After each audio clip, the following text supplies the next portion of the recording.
Shalom sahabat BSCD dimanapun berada, Bapak Ibu Saudara-saudari yang terkasih di dalam Tuhan kita Yesus Kristus. Perkenalkan, nama saya Pendeta Fransino STH.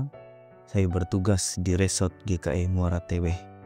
Hari ini kita akan merenungkan satu bagian firman Tuhan berdasarkan Almanak Nas Gereja Kalimantan Evangelis, yaitu dari kitab Perjanjian Baru dari kitab Kolose pasal 1 ayat 3 sampai ayat 14 dengan perikop ucapan syukur dan doa.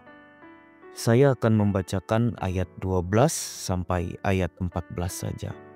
Dan mengucap syukur dengan sukacita kepada Bapa yang melayakkan kamu untuk mendapat bagian dalam apa yang ditentukan untuk orang-orang kudus di dalam kerajaan terang. Ia telah melepaskan kita dari kuasa kegelapan dan memindahkan kita ke dalam kerajaan anaknya yang kekasih. Di dalam Dia kita memiliki penebusan kita, yaitu pengampunan dosa. Amin. Tema renungan kita hari ini adalah mengucap syukur dalam doa karena telah diselamatkan oleh Kristus. Jemaat yang dikasihi Tuhan Yesus Kristus, setiap orang percaya memiliki alasan besar untuk bersyukur. Tetapi dalam hidup ini banyak hal yang bisa membuat kita kecewa, sedih atau gelisah, yang pada akhirnya membuat kita tidak mau mengucap syukur kepada Tuhan. Tetapi jika kita memusatkan hati dan hidup kita pada apa yang telah Kristus lakukan, maka ucapan syukur pasti akan selalu mengalir dari hati kita. Rasul Paulus dalam suratnya kepada jemaat Kolose menekankan pentingnya ucapan syukur dalam doa karena mereka telah menerima keselamatan dalam Kristus. Hari ini kita belajar bahwa doa yang benar bukan hanya berbicara tentang permintaan, tetapi doa harus dimulai dengan ucapan syukur kepada Allah atas keselamatan yang telah kita terima. Ucapan syukur dalam doa juga merupakan tanda bahwa kita mengakui siapa yang telah menyelamatkan kita. Dalam firman Tuhan hari ini, Rasul Paulus mengingatkan kita bahwa Injil yang kita dengar bukan hanya sekedar berita, tetapi kuasa yang mampu mengubah seluruh kehidupan kita. Dari hidup lama menuju hidup baru, dari dosa menuju pengampunan, dan dari putus asa menuju harapan.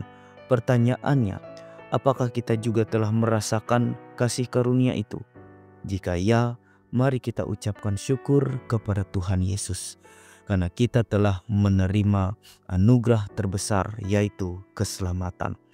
Jemaat yang dikasihi Tuhan, dalam perikop ini kita juga dapat belajar bahwa Paulus tidak hanya bersyukur, ia juga berdoa. Tujuannya agar orang percaya semakin dipenuhi dengan pengertian dan hikmat dari Roh. Mengapa? Karena keselamatan bukan akhir, tapi awal dari hidup baru. Dan keselamatan juga telah memberi kita panggilan. Yang pertama, kita harus menghasilkan buah yang baik. Kedua, tumbuh dalam pengenalan akan Allah. Ketiga, senantiasa dikuatkan dengan kuasanya untuk senantiasa tekun dan sabar. Artinya, keselamatan bukan hanya untuk dinikmati sendiri, tapi untuk dihidupi. Kita diselamatkan tujuannya untuk menjalani hidup yang memuliakan nama Tuhan. Ayat 13 berbunyi, Ia telah melepaskan kita dari kuasa kegelapan dan memindahkan kita ke dalam kerajaan anaknya yang kekasih. Ayat ini merupakan bagian inti dari ucapan syukur kita. Pertanyaannya, apa yang telah Tuhan lakukan untuk kita? Jawabannya yang pertama, melepaskan kita dari kuasa kegelapan, yang artinya kita bukan lagi milik dosa. Yang kedua, memindahkan kita ke dalam terang kerajaannya.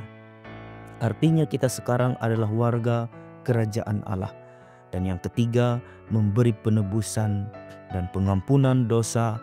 Artinya semua dosa kita sudah lunas dibayar oleh darah Kristus. Inilah alasan utama kita bersyukur, bukan karena harta, tetapi karena kita telah diselamatkan melalui pengorbanan Tuhan Yesus Kristus. Jemaat yang dikasihi Tuhan, keselamatan adalah karya kasih karunia Allah yang tak ternilai. Mari kita menjawab kasih-Nya dengan doa yang penuh ucapan syukur, dengan hidup yang layak di hadapan Tuhan, dengan kasih yang nyata kepada sesama, serta tekun dan sabar dalam menghadapi tantangan. Jemaat yang dikasihi Tuhan, jangan biarkan rasa syukur hanya menjadi kata-kata di bibir saja, tetapi biarlah menjadi gaya hidup kita sebagai orang percaya yang telah ditebus oleh darah Kristus. Amin. Tuhan Yesus memberkati. Mari kita berdoa. Terima kasih ya Tuhan atas kebenaran firman-Mu yang telah mengingatkan kepada kami bahwa kami dipanggil oleh Tuhan untuk masuk ke dalam kerajaan Allah, menjadi ahli waris kerajaan sorga. Panggilan hidup kami yaitu senantiasa memuliakan nama Tuhan.